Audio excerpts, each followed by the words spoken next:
मोठी आहे। मुंबईनंतर ठाण्यासाठी ठाकरे बंधूंचा वचननामा आहे। आम्ही वचनबद्ध आहोत या टॅगलाईनच्या माध्यमातून ठाण्यासाठी वचननामा हा प्रकाशित करण्यात येतोय।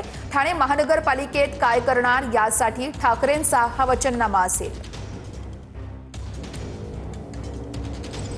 मुंबईनंतर आता ठाकरे बंधूंचा ठाण्यासाठी देखील एक वचननामा समोर आलेला आहे। आम्ही वचनबद्ध आहोत या टॅगलाईन खाली हा वचननामा प्रकाशित करण्यात येतोय। मुंबईनंतर ठाण्यामध्ये आम्ही नेमकं काय काय करणार आहेत ते या वचननाम्यामध्ये नमूद करण्यात आले। आम्ही वचनबद्ध आहोत या टॅगलाईनच्या माध्यमातून ठाण्यासाठी वचननामा प्रकाशित केला जातोय। ठाणे महानगरपालिकेमध्ये काय करणार यासाठी ठाकरेंचा हा वचननामा असणार आहे। अगदी काही वेळापूर्वीच ठाकरे बंधूंनी मुंबईसाठीचा वचननामा प्रकाशित केला आणि त्याच नंतर शिवसेनेसाठी अर्थातच ठाकरे गटासाठी महत्त्वाची ठाणे महानगरपालिका आणि त्याच महापालिकेसाठी आता ठाकरे बंधूंचा हा वचननामा।